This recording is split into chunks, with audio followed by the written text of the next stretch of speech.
welcome to SVG-TV's news for Wednesday, August 16th, 2023. I'm Triska Campbell with the details. The Royal St. Vincent and the Grenadines Police Force is offering a $50,000 reward for information leading to the arrest and conviction of the person or persons involved in last month's mass shooting in Kingston, which left 5 people dead.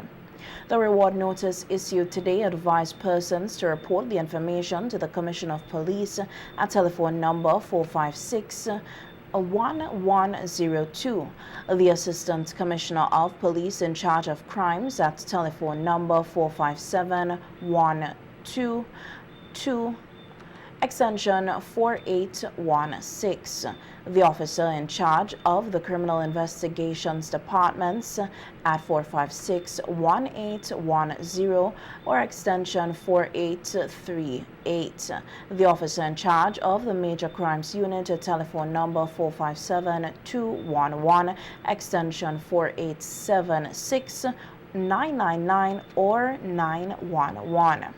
The police say all information received in these investigations will be held in the strictest of confidence. The reward bulletin was also used to advise or remind the general public that there are provisions in the Witness Anatomy and Special Measures Act of the 2012 for persons to 1. Give evidence without their identity known close location outside of the courtroom or overseas. 3. Give evidence using voice modulation, meaning your real voice would not be disclosed. 4. Give evidence with your face blocked out. And 5. Give evidence via video link. The mass shooting at Upper Kingston in the Harbour Club area on Wednesday, July 19, 2023, claimed the lives of Dondre Hillocks, Jamal Bob, Kashi Primus, Lamont Dutchy Hector, and Ricky Taylor. Investigation has been launched into the circumstances surrounding the death of overseas-based Vincentian Andre Stevens, who was here at home on holidays. According to reports, the 65-year-old man, originally of Georgetown, residing in the USA, died in a suspected drowning in the Raboka area last night. His body was reportedly discovered this morning along the short lines in Raboka. SVGTV News will bring you more on this story as further information comes to hand. Meanwhile, the Royal St. Vincent and the Grenadines Coast Guard Service today continued its search and rescue operation, which is expected to be suspended unless circumstances change for missing Sandy Bay resident Kenson Brown, who was on board a fishing vessel that capsized on Sunday, August 13, 2023 at Kamuku Bay, located between Oria and Fancy on the northeastern coast of mainland St. Vincent. A news release issued by the police said preliminary investigations revealed that the fishing boat capsized with 18 passengers on board while returning from the falls of Belen. The police said on arrival at Kamuku Bay, Coast Guard divers commenced search for persons in the water. However, the officers were informed that 17 persons were rescued by local fishermen, but Brown was still missing.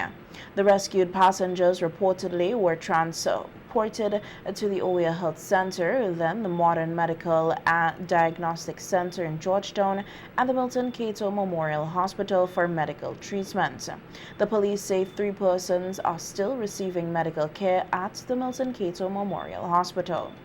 In an interview with NBC Radio, Member of Parliament for North Windward and Deputy Prime Minister Montgomery Daniel said it is another sad time for the constituency and the family of the missing young man. It is, within our nature, it is within our culture that, we as a people, we like to explore our surroundings. We like to explore what nature has to offer. And so Balen is one of those areas to which, we would from time to time go and picnic and enjoy. But of course, to get to Balen, of course, you either have to walk or you would either take a boat to get there from the windward or leeward side. And so it is unfortunate that the waters, the sea waters was indeed rough for that particular evening, and thus causing tragedy to strike. Like around 6:30 this morning, I had conversation with the father of the missing son, and he is still hopeful. He's still hopeful that he would see his son. The gentleman who went missing is a hero. He himself assisted several persons, as I understand it. He assisted several persons getting them to safety, and that he was on the last journey of saving the last person when he seemed to have collapsed.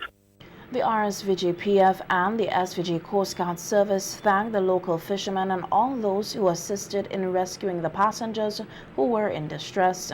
As the search for Brown continues, the police are asking anyone with information that can assist with the search to call 911 or 999 or the SVG Coast Guard at 457-4578 or any police station.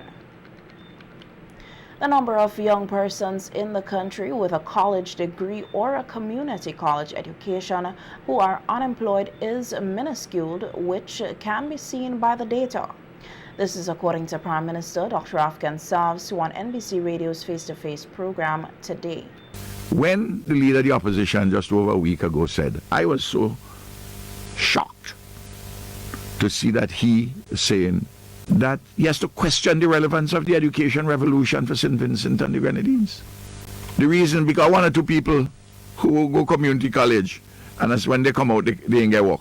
But the number is who are unemployed, who have a college degree or a community college education. The number is minuscule. Mm-hmm. The data show that. And if they are unemployed is for a relatively short period of time, though we have programs all the time for them. You look at specific programs like the set which we have for them. Mm-hmm. Look at the 1,200 employees down at the call center, mm-hmm. Clay Harbor. And they use that as a transient point to go forward. Look at the number of them in small businesses who are the on-site, who are at Prime. You know, look at those.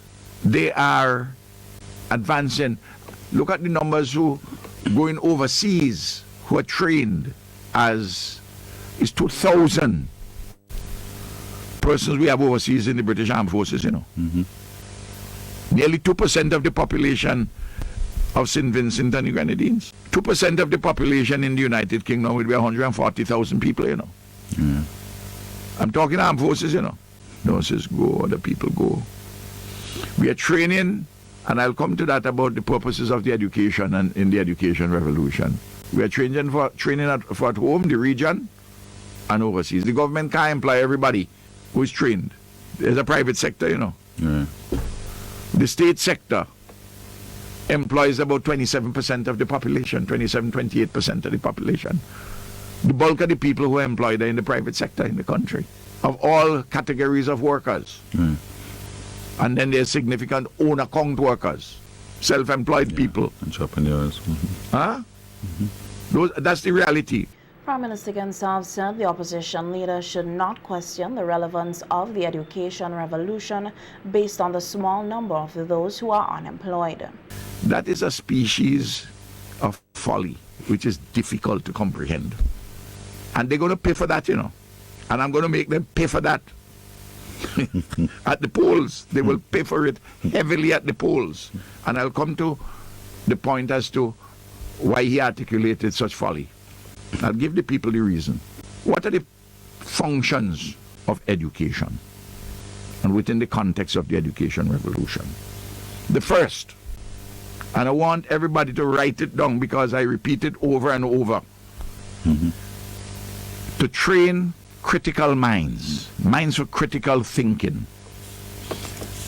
fit to receive and transmit universal culture. including science and technology, but with a Caribbean and Vincentian particularity. That's the first one, Johnny P.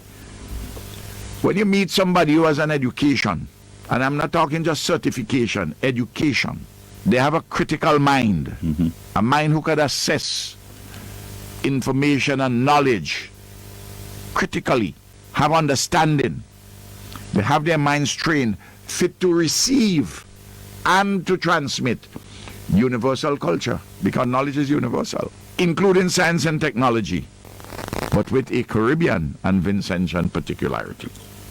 So that's the first. Secondly, to train, to equip these critical minds with the skills necessary and desirable for the production apparatuses in St. Vincent and the Grenadines, in the region and the world, because we are training in today's world. We have to train people for St. Vincent and the Grenadines, the region and the world. St. Vincent and the Grenadines is 110,000 people. It's 150 square miles and 11,000 square nautical miles of seawater, approximately. The world's population is 8 billion. Johnny P., the world is out there. On the acute referral hospital to be built at Arnesville, formerly known as the Arnesville Acute Care Hospital, Prime Minister Gonsalves, reading from a news release to be issued, said the Ministry of Finance, Economic Planning and Information Technology have already started a series of consultations which are expected to end on August 25th as plans unfold for the construction of the hospital. The firm Merovich Consulting has been contracted by the government of St. Vincent and the Grenadines to finalize the design and update the environmental and social assessment ESIA for the Arnesville Acute Care Hospital. Eco Engineering Consultants Limited, Eco Eng, a Trinidad-based company, and XYCHED System Solution, a St. Lucia-based company, were both subcontracted to conduct the ESIA. This week, the team will meet with key stakeholders from various public and private sector agencies and civil society across St. Vincent and the Grenadines. XYCHED System Solution will conduct interviews with 172 homeowners within the Arnesville areas from among 5 communities between Walvaroo and Villa. The environmental and social assessment will provide guidance related to the processes, procedures, and mechanism for ensuring adequate level of environmental and social consideration and integration at each stage of the project cycle, and describe the principles, objectives, and approaches to be followed by the government and the contractor in order to avoid, minimize, or mitigate any adverse impacts that may arise during the project implementation. In other words, when the construction is going on, the noise, the dust, you know, Johnny P., the various things. Yeah. No. An ESIA had been done with that dimension of it. But New World Bank processes were elaborated since that. Okay. So we have to do an amended one. Okay. Huh? Prime Minister Gonsalves said they are hoping to begin some preparatory work on the site at Arnesville before the end of this year. Meanwhile, Prime Minister Gonsalves, also on radio today, said he is seeking the help from the British government to assist with forensic investigative training for the Royal St. Vincent and the Grenadines Police Force and additional scholarships for Vincentians at the tertiary level, undergraduates and graduates. Prime Minister Gonsalves said he, along with the Minister of Foreign Affairs Kisal Peters, held a meeting with the new British representative and his team where they discussed a number of bilateral and regional matters, and he advanced further for consideration to the 2 main issues of forensic investigative training and more scholarships. The Prime Minister said he also used the opportunity to remind the British representative for the bureaucrats in London not to confuse SVG with other countries in the region when they are dealing with the removal of visa requirements because of the Citizenship by Investment Program, CIP. By investment, because we don't sell our passport, we don't sell our citizenship. So they mustn't confuse us with anybody else. Of course, they've always given the assurance, no, they're not confusing us with anybody else. Right. But because Johnny P, some people may think a saint is a saint. Right. How was it St. Vincent and the Grenadines? Yes. And it's the ULP government in office, not another government. Right. So that has to be repeated over and over again. Because, sometimes man and woman from afar can try and lump everybody together now. Yes. Yes. But we are distinctive. Of course, they always laugh when I make that point very forcefully, but it has to be made over and over.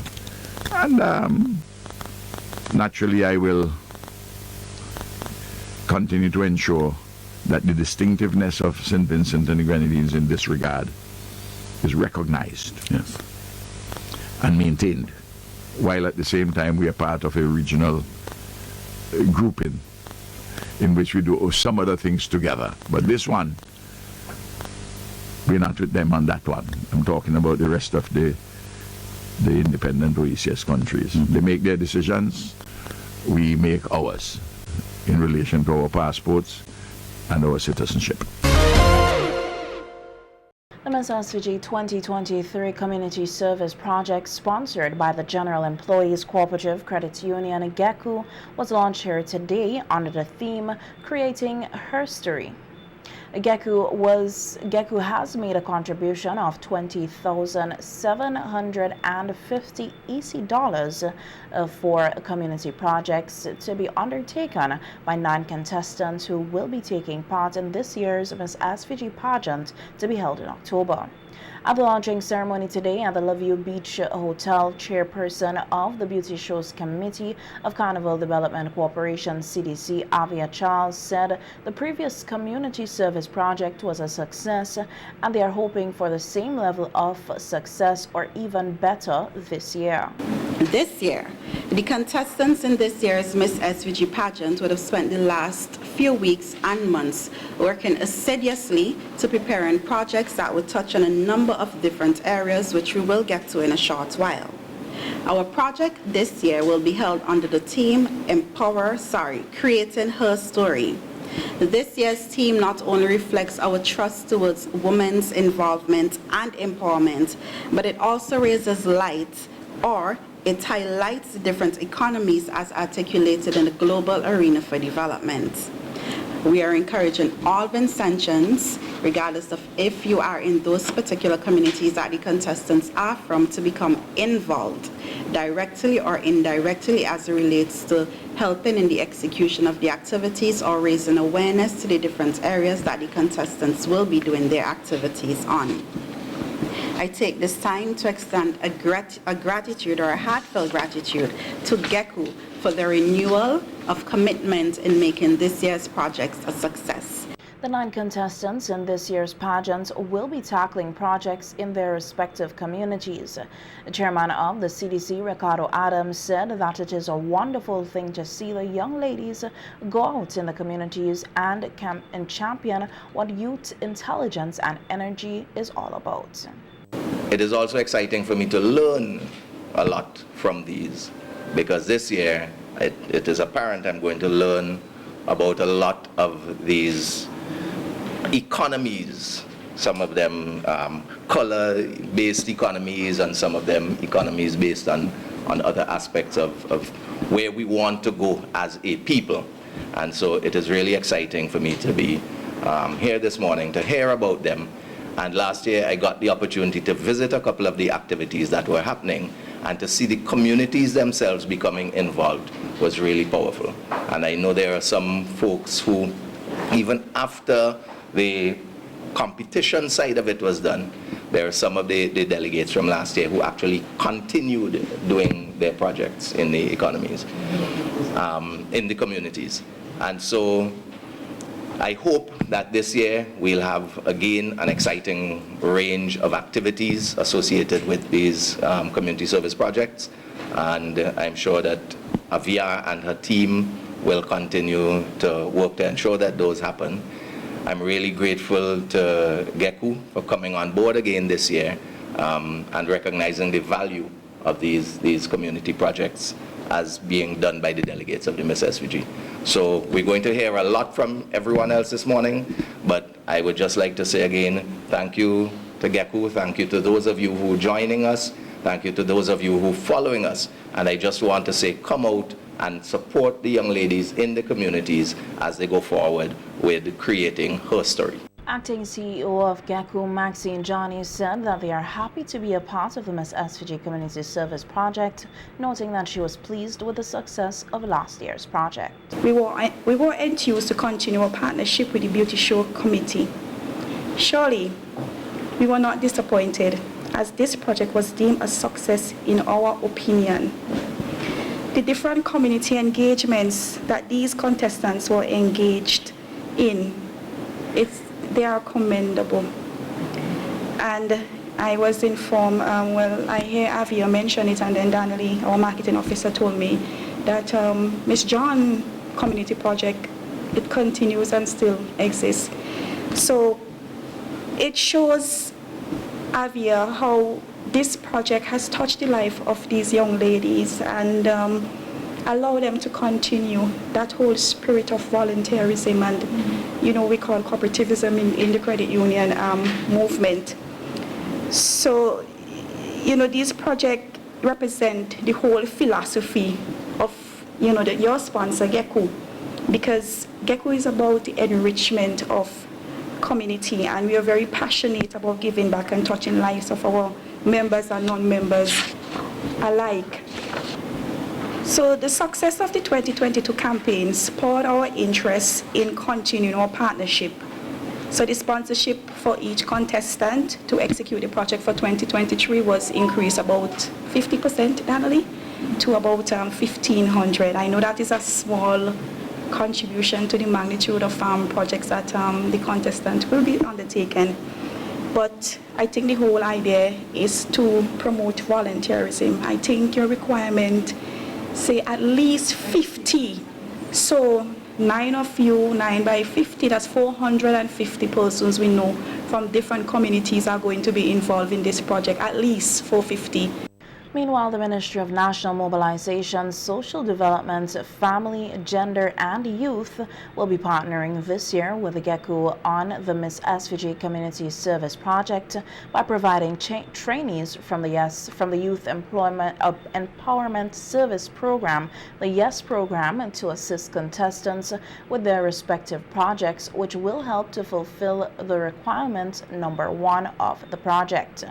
This is according to Permanent Secretary of the Ministry, Marissa Finch-Burke, who noted that the contestants and the YES trainees will benefit significantly from their involvement in the project.